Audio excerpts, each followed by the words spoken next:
একজন অমুসলিম বোন স্লিপে প্রশ্ন করেছেন, বলেছেন আমি একজন অমুসলিম মেয়ে আর আমি ভাবছি ইসলাম গ্রহণ করার কথা, তবে তাহলে কি আমার ঈশ্বর আমাকে শাস্তি দিবে? মাশাআল্লাহ, একজন অমুসলিম বোন ইসলাম গ্রহণ করতে চাচ্ছেন, আল্লাহ তাকে হেদায়েত দিন, ইসলামে আসার জন্য স্বাগতম, আলহামদুলিল্লাহ। তার মূল প্রশ্ন হচ্ছে যে ইসলাম গ্রহণ করলে তার ঈশ্বর কি তাকে শাস্তি দেবেন? বোন, সব ধর্মে ইসলাম সহ ঈশ্বর মাত্র একজন, কেবলমাত্র একজন ঈশ্বর সমগ্র মানব জাতির জন্য, আলাদা কোনো ঈশ্বর নেই। মুসলিম বা খ্রিস্টান, হিন্দু, শিখ বা ইহুদিদের জন্য সবার জন্য এক ঈশ্বর। আর আমি একটা লেকচার দিয়েছি বিশ্বের প্রধান প্রধান ধর্মে ঈশ্বরের ধারণা। সব ধর্মে বলছে একজন ঈশ্বর, তার কোনো প্রতিমূর্তি নেই, কেউ তাকে জন্ম দেয়নি, তিনি সর্বশক্তিমান, তাই আল্লাহ একজন। আপনি যদি ইসলাম গ্রহণ করেন, সব ধর্মই বলছে, যদি পড়েন সব ধর্মই বলছে যে নবী আসবেন একজন যার নাম হবে মুহাম্মদ। ইহুদি ধর্মগ্রন্থ পড়েন বা খ্রিস্টান ধর্মগ্রন্থই পড়েন বা হিন্দু ধর্মগ্রন্থ, আমি জানি না খ্রিস্টান নাকি ইহুদি নাকি হিন্দু, তবে যে ধর্মেরই হন ইনশাল্লাহ অবশ্যই আপনার ধর্মগ্রন্থেও পাবেন যে ঈশ্বর এক। আরো উল্লেখ আছে যে নবী আসবেন একজন যার নাম হবে মুহাম্মদ, তিনি সত্যের পথ দেখাবেন, আল্লাহ তাকে শান্তিতে রাখুন। তাই আপনার সেই ঈশ্বরও একজন, ভিন্ন কোনো ঈশ্বর নেই। যদি আপনি ইসলাম গ্রহণ করেন, ইসলাম মানে আল্লাহর কাছে নিজের ইচ্ছাকে সমর্পণ করা, তাই ইনশাল্লাহ আল্লাহ খুশি হবেন, আপনাকে পুরস্কার দেবেন, আর ইনশাল্লাহ পরবর্তী জীবনে আপনাকে জান্নাতে দিবেন।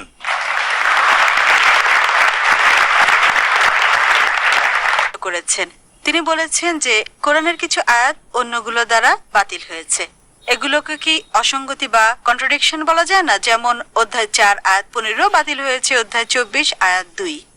বোন একটা প্রশ্ন করলেন, তিনি অমুসলিম। প্রশ্ন হলো কোরআনের কিছু আয়াত যেগুলো বাতিল বা সাংঘর্ষিক, যেগুলো বাতিল করা হয়েছে, এর মানে এই যে এগুলো সাংঘর্ষিক। যদি কোরআন পড়েন এমন দুটো আয়াত পাবেন না যেগুলো সাংঘর্ষিক। আমি চ্যালেঞ্জ করলাম কোরআন থেকে দুটো আয়াত দেখান যেগুলো সাংঘর্ষিক। কোরআনে আল্লাহ স্পষ্ট করে বলেছেন, সূরা নিসা অধ্যায় 4 আয়াত 82, আল্লাহ বলেছেন আফালা ইয়াতাদাব্বারুনাল কুরআন ওয়ালাউ কানা মিন ইনদি গায়রিল্লাহ লাওয়াজাদু ফি ইখতিলাফান কাসীরা। তারা কি কোরআন নিয়ে ভাবে না আল্লাহ ছাড়া অন্য কারো নিকট থেকে এলে এতে অনেক অসামঞ্জস্য থাকতো। এখন মুসলিম সমাজে আমি জানি একটা ধারণা আছে যেটাকে বলা হয় অ্যাব্রোগেশন থিওরি, যেগুলো হচ্ছে মানসুখ এবং নাস। কোরআনের এই আয়াতের ভিত্তিতে সূরা বাকারা অধ্যায় 2 আয়াত 106 এবং সূরা নাল অধ্যায় 16 আয়াত 101 বলা হয়েছে যে আল্লাহ সুবহানাহু ওয়া তাআলা কোনো আয়াত কখনো বাতিল করলে বা কোনো আয়াত ভুলিয়ে দিলে তিনি তার বদলে অনুরূপ বা তার চেয়ে ভালোটা এনে দেন। এখন এই আয়াতের উপর ভিত্তি করে অনেক বিশেষজ্ঞ অ্যাব্রোগেশন থিওরি দাঁড় করিয়েছেন, নাস্ক এবং মানসুখ। কেউ কেউ বলবে ডাক্তার জাকির নেই কি বলছে, কোনো সাংঘর্ষিক আয়াত নেই, কোরআন বলছে আয়াত সাংঘর্ষিক না, তাহলে সাংঘর্ষিক না। যে কোনো বিশেষজ্ঞ বলুক, সেটা আমার বিষয় না। আল্লাহ হলেন এক নাম্বার। যদি কোরআনের আয়াত পড়েন, দুই ভাবে আয়াতগুলো দেখতে পারেন। একটা হচ্ছে যে আয়াতগুলো হয়তো আগের ধর্মগ্রন্থ নিয়ে বলছে, হতে পারে তাওরাত, হতে পারে ইনজিল, তাই আল্লাহ বলেছেন আমি কোনো আয়াতকে বাতিল করি না, আল্লাহর নিদর্শনকে আগের গ্রন্থের আয়াতগুলো ভুলিয়ে দেওয়া হয়েছে, তবে ভালো আর অনুরূপটা তাদের দেওয়া হয়েছে। সেই ভালো এবং অনুরূপটা হচ্ছে এই কোরআন। এখন যদি মনে করেন যে আয়াতগুলো কোরআনের আয়াতের কথা বলছে, তাহলে জবাব আছে এটার। এর মানে আল্লাহ সুবহানাহু ওয়া তাআলা সেই আয়াতটা নাজিল করেছেন সেই প্রেক্ষাপটের জন্য, তারপর আরেকটা আয়াত নাজিল করেছেন, তবে সেই আয়াতটা সাংঘর্ষিক না, এটা আরো বিস্তারিত বলছে। আর দুটো আয়াত দেওয়া হয়েছে, সূরা নিসা অধ্যায় 4 আয়াত 15 এবং সূরা নূর অধ্যায় 24 আয়াত 2। যদিও আপনি এখানে আয়াতটা বলেননি, তবে আল্লাহর দয়ায় আমি আয়াতগুলো জানি। আমি কোরআনের হাফেজ না, এটা আসলে আমার চেষ্টা, কোরআনের হাফেজ না, অনুশীলন করতে হয়, আর আমি জানি প্রশ্ন হতে পারে, তাই আয়াতটা আমি জানি। মাশাআল্লাহ, এটা খুবই সহজ, কঠিন কিছু না। আপনি যেটার কথা বলছেন আর আমাদের বাচ্চারা মাশাআল্লাহ একই কাজ করছে, আলহামদুলিল্লাহ। সূরা নিসা অধ্যায় 4 আয়াত 15 বলছে যে কেউ যদি ব্যভিচার করে, কোনো নারী যদি ব্যভিচার করে, তাহলে তাকে আবদ্ধ রাখো, ঘরে বন্দি করে রাখো, আর সেটা করবে মৃত্যু না হওয়া পর্যন্ত বা আল্লাহ পৃথক কিছু না করা পর্যন্ত। সূরা নূর অধ্যায় নম্বর 24 আয়াত 2 বলছে ব্যভিচারকারীর জন্য, যে ব্যভিচার করে তাকে 100টা বেত্রাঘাত করো, শাস্তি স্বরূপ। এখন লোকজন মনে করে এটা সাংঘর্ষিক। যদি কোরআনের আয়াত সূরা নিসা অধ্যায় 4 আয়াত 15 বলে যে মহিলাকে ঘরে বন্দি করে রাখো, তারপরে থেমে যায়, তারপর সূরা নূরের 100 বেত্রাঘাত, তাহলে সাংঘর্ষিক। এটা বলছে যে তাদেরকে বন্দি রাখো মৃত্যু না হওয়া পর্যন্ত, অথবা আল্লাহ অন্য কিছু না করা পর্যন্ত। এখন এজন্য আল্লাহ দুটো অপশন দিয়েছেন।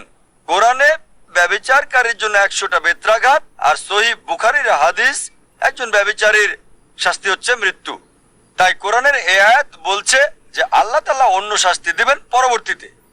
যদি এই অংশটা না থাকতো তাহলে বলতে পারতেন সাংঘর্ষিক, কিন্তু এখন কোনো কন্ট্রাডিকশন নেই। এটা বলছে যে শাস্তিটা হচ্ছে সাময়িক, পরবর্তীতে আল্লাহ অন্য কিছু নাজিল করবেন। একইভাবে কিছু বিশেষজ্ঞ বলেছেন 1000 আয়াত কন্ট্রাডিক্টিং, কিছু বিশেষজ্ঞ বলেছেন 500টা, পরবর্তীতে নেমে এসেছে 22টা, এবং আরেকজন বিশেষজ্ঞ বলছেন 5টা। আমি এই 22টা এবং 5টাকে যাচাই করেছি, এগুলো জবাব দিয়েছি আলহামদুলিল্লাহ। সেগুলোর একটা হচ্ছে এটা মনসুখ এবং নাস থেকে যা বোঝা যায়, এর মানে হলো আল্লাহ কিছু বিধান আরোপ করেছেন ধাপে ধাপে।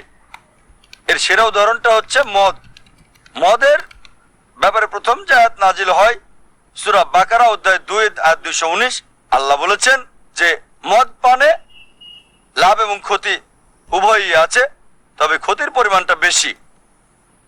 কোরআনের এই আয়াত মদকে নিষিদ্ধ করেনি, এটা শুধু বলছে যে মদ পানে লাভ ক্ষতি দুটোই আছে, ক্ষতির পরিমাণ বেশি।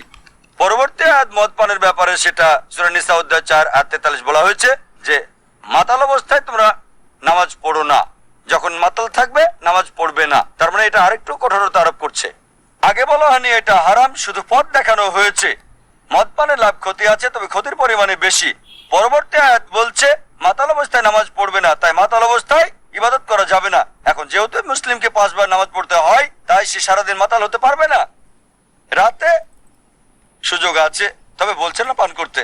চূড়ান্ত নিষেধাজ্ঞা দেওয়া হয়েছে সূরা মাইদা অধ্যায় 5 আয়াত 90, বলা হয়েছে ইয়া আইয়ুহাল্লাযীনা আমানু, হে বিশ্বাসীগণ, ইন্নামাল খামরু ওয়াল মাইসিরু, নিশ্চয় মদ এবং জুয়া, ওয়াল আনজাবু ওয়াল আজলামু, পূজার বেদী, ভাগ্য নির্ধারণী তীর, রিজসুম মিন আমিলি শাইতান, এই সব কিছু শয়তানের কাজ, ফাজতানিবু লাকুম তুফলিহুন। এসব থেকে বিরত থাকে যাতে সফল কাম হতে পারো। এখানে চূড়ান্ত নিষেধ করা হয়েছে। যখন এই আয়াত নাজিল হলো, মদের পাত্র, মদ মদিনার রাস্তায় ফেলে দেওয়া হয়েছে, আর এসব করব না।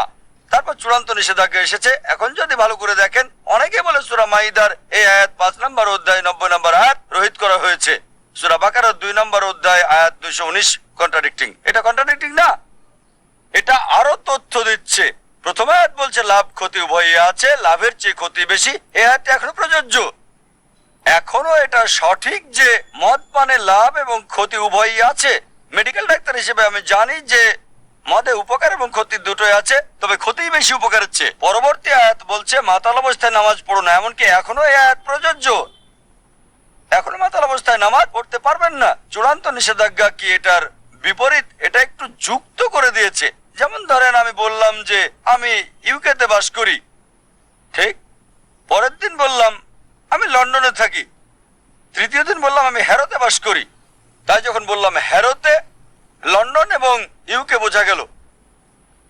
তবে আমার প্রথম উত্তর ইউকেতে বাস করি ছিল সাধারণ, তারপর আরো নির্দিষ্ট যখন লন্ডনে থাকি, আর হ্যারোতে বললাম এটা একেবারে সঠিক। এটা আর প্রথম কথা সাংঘর্ষিক না। তাই সর্বশেষ নিষেধাজ্ঞা যে মদ হারাম, এটা সাংঘর্ষিক না যে মদের মাঝে উপকার এবং ক্ষতি উভয়ই আছে, তাই কোনোভাবেই না।